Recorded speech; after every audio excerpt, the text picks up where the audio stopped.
చిన్న సమస్య రాకుండా మైన్యూట్స్లో వర్కౌట్ చేసి జేఎన్టీయూ నుంచే సపోర్ట్ తీసుకున్నాం. How you people are conducting EAMCET and other exams we have adapted same procedure and practice.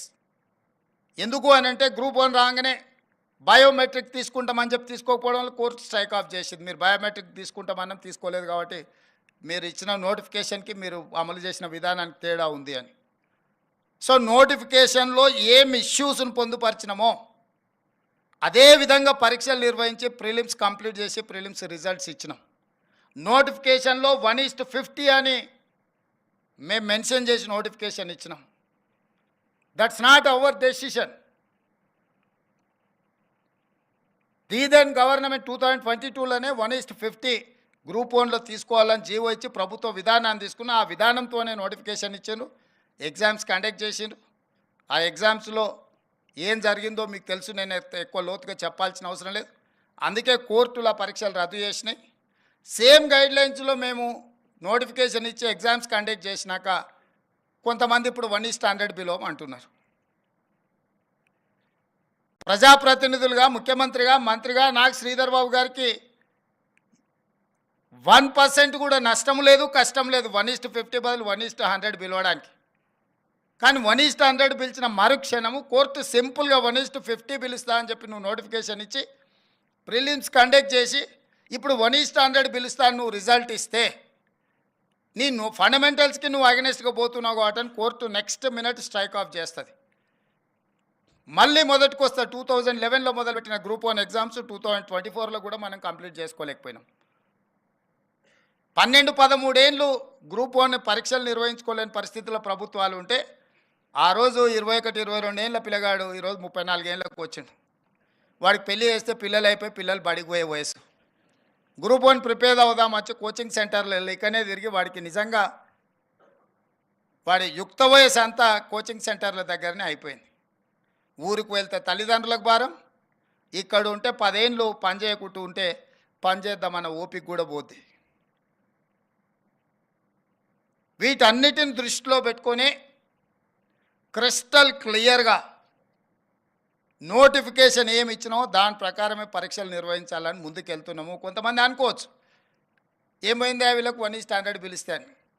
1:50 లాగా అన్ని ఏర్పాట్లు అయిపోయినాయి. మీకు తెలుసు జేఎన్టీయూ పర్టికులర్గా ఎంతమంది స్టూడెంట్స్ ఉన్నారు, ఎన్ని హాల్ టికెట్లు ఇవ్వాలి, ఎన్ని సెంటర్లలో ఎగ్జామ్స్ నిర్వహించాలి, ఎన్ని బయోమెట్రిక్ ఎక్విప్మెంట్ ఉండాలి, ఎవరు ట్రైన్ చేయాలి, ఎవరు వెళ్ళాలి, ఎవరు మీకు ఇన్విజిలేటర్స్కి ఉండాలి, ఒక వ్యవస్థ ఏర్పాటు చేసుకున్నాక సడన్గా దాన్ని నెక్స్ట్ లెవెల్లో నెక్స్ట్ విధానం మార్చుకుంటే మళ్ళీ అదంతా సమకూర్చుకోవడానికి ఎంత సమయం పడుతుంది, ఎట్లా విద్యార్థుల యొక్క జీవితాలతోని మన విధానాలు దుందుడుకుగా మార్చుకుంటే ఎంత ప్రభావం చూపిస్తుందో ఇది ఆలోచన చేయాలి. ఎందుకు మీతో నేను పంచుకుంటున్నా అంటే లక్షల మంది విద్యార్థులు మీతోనే ప్రత్యక్ష సంబంధాలు ఉంటారు. ప్రభుత్వాలకు పోయేది ఏం లేదు. మళ్ళోసారి ఏది పోస్ట్ పోన్ చేసినా 10 ఏళ్ళు మనము అంతకుముందు కొట్లాడింది తెలంగాణ కోసం, ఉద్యోగాల కోసమే. తెలంగాణ వచ్చినాక ఉద్యోగాలు భర్తీ చేయట్లేదని కొట్లాడింది మనమే. ఇవాళ ప్రభుత్వం ఒక క్యాలెండర్ డేట్స్ ప్రకారం గ్రూప్ 1 కానీ, డిఎస్సి కానీ, గ్రూప్ 2 కానీ, గ్రూప్ 3 కానీ పక్కడబందిగా ఒకదానికొకటి ఇబ్బంది జరగకుండా ఒక ప్రణాళికబద్ధంగా పరీక్షలు నిర్వహిస్తుంటే ఇప్పుడు ఆశ్చర్యకరంగా పరీక్షలు వాయిదా వేయండి అని కొట్లాడుతున్నారు.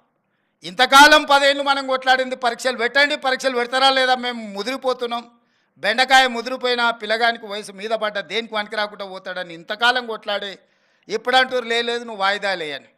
డిఎస్సి నోటిఫికేషన్ 2 సంవత్సరాల కింద ఇచ్చిన నోటిఫికేషన్, 2 సంవత్సరాల నుంచి డిఎస్సి నోటిఫికేషన్ పరీక్షలు నిర్వహించకపోవడం వల్ల పిల్లలందరిలో అన్రెస్ట్ పేరుకుపోయింది. 2 ఏళ్ళ నుంచి వాళ్ళు డిఎస్సి కోసం ప్రిపేర్ అవుతున్నారు. ఇప్పుడు నేను డిఎస్సి పలానా డేట్ నాడు పెడతా అంటే లేదు మాకు చదువుకోవడానికి సమయం కావాలి, దాన్ని కూడా కొంచెం వాయిదా వేయండి అంటారు. అరే రామా, 10 ఏళ్ళు నోటిఫికేషన్ రాలేదన్నారు, 2 ఏళ్ళ కింద డిఎస్సి నోటిఫికేషన్ వచ్చింది, 2 ఏళ్ళ నుంచి వాయిదాలు పడుతూనే వచ్చింది, ఈ 2 ఏళ్ళలో పిల్లలు చదువుకోలేదా? మళ్ళీ ఇప్పుడు వాయిదా వేస్తే అదనంగా చదువుకునేది మేమేం సిలబస్ మార్చలేదే, పరీక్ష విధానాన్ని మార్చలేదే మీరు నేర్చుకోవడానికి. అంటే కేవలం కొన్ని రాజకీయ శక్తులు కొన్ని కోచింగ్ సెంటర్ల యజమానులు ఆన్ టైంలో పరీక్షలు అయిపోతే నష్టం జరిగేది రాజకీయ నిరుద్యోగులకు, ఎస్టాబ్లిష్ చేసుకున్న కోచింగ్ సెంటర్లకు. ఎందుకంటే ఏ పరీక్షలు ఆ పరీక్షలు అయిపోతే పిల్లలు ఈ ఉద్యోగం రాకపోతే వాడు ఇంకో దానికి వెళ్ళిపోతాడు ఆటోమేటిక్గా. ఊర్లో పోయి వ్యవసాయం చేసుకుంటాడు, ఇతర ఉద్యోగాలకు పోవాలనుకున్న వాళ్ళు ఇతర ఉద్యోగాలకు పోతారు. డిఎస్సి రాస్తే ఒకవేళ గవర్నమెంట్ టీచర్ ఉద్యోగం రాకపోతే ప్రైవేట్ స్కూల్లోనైనా జాయిన్ అవుతాడు. ఇతర బాధ్యతలు, ఇతర ఉద్యోగ ఉపాధి అవకాశాలు చూసుకుంటే నష్టపోయేది ఎవరయ్యా అంటే ఈ లక్షలాది మంది నిరుద్యోగుల ప్రాతిపదికన కోచింగ్ సెంటర్లు పెట్టుకున్న వాళ్ళకి నష్టం. కోచింగ్ సెంటర్ యజమాని ఆమరణ నిరాహార దీక్ష చేస్తా అంటున్నారు పరీక్షలు వాయిదా వేయమని. నేను అడిగిన ఆయన హాల్ టికెట్ ఏముందో తీయరా, దేనికి రాసిండో పాపం మాట్లాడదామని.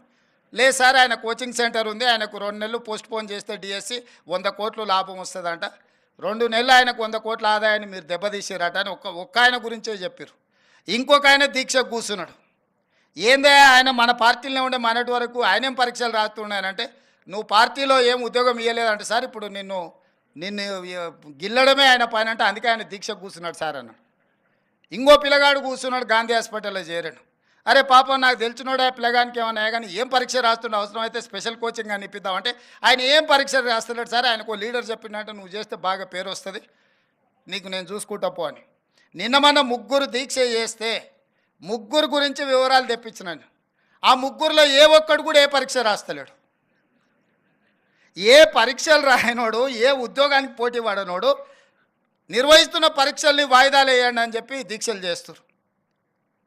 ఇది ఒక విచిత్రమైన పరిస్థితి.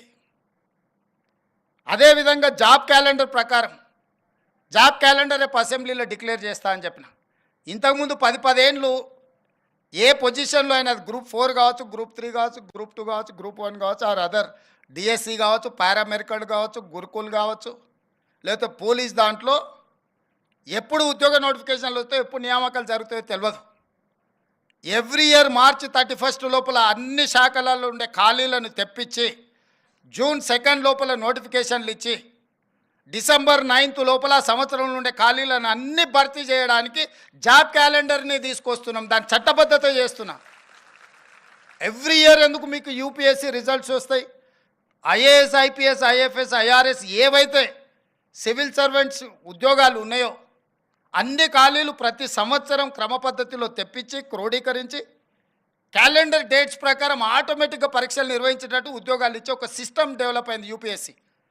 నేనే స్వయంగా యూపీఎస్సీ చైర్మన్ దగ్గర పోయి 4 గంటలు కూర్చొని మా అధికారులను తీసుకెళ్ళి కూర్చొని మీరు ఎక్కడ కూడా చిన్న ఆరోపణ లేకుండా ప్రతి సంవత్సరం ఏ విధంగా మీరు పరీక్షలు నిర్వహిస్తున్నారు, ఇన్ని లక్షలాది మందితో పరీక్షలు చేసినా కూడా మీకు ఎందుకు ఎలాంటి ఆరోపణలు లేకుండా ప్రతి సంవత్సరం మీరు పరీక్షలు నిర్వహించగలుగుతున్నారంటే వాళ్ళు క్లియర్గా అటానమస్గా వాళ్ళు పనిచేస్తున్నారు, పొలిటికల్ ఇన్ఫ్లుయెన్స్ లేకుండా.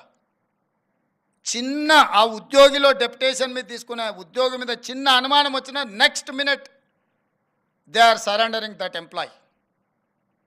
కానీ పబ్లిక్ సర్వీస్ కమిషన్లో లక్షలాది ఉద్యోగాలు ఇచ్చే పబ్లిక్ సర్వీస్ కమిషన్లో మొత్తం అవుట్సోర్సింగ్ వాళ్ళని తీసుకొచ్చి పెట్టారు. వాడికే ఉద్యోగం లేక అవుట్సోర్సింగ్ వస్తే వాడు గ్రూప్ 1 ఉద్యోగాలను నియమించే బాధ్యత వాడి కంప్యూటర్స్ మొత్తం అంతా వాడికి అప్పచెప్తే వాళ్ళు ఏం చేస్తారు, ఎట్లా చేస్తారు? నియమించిన పబ్లిక్ సర్వీస్ కమిషన్ మెంబర్లను మీరు చూడండి. ఒక ఆయన ఆర్ఎంపీ డాక్టరే. ఆర్ఎంపీ డాక్టర్ అంటే గ్రూప్ 1 ఉద్యోగిని ఇంటర్వ్యూ చేసి డిసైడ్ చేస్తాడంట. అంటే ఆశ్చర్యకరమైన పరిణామాలు తెలంగాణ రాష్ట్రం వచ్చిన తర్వాత గతంలో జరిగినాయి.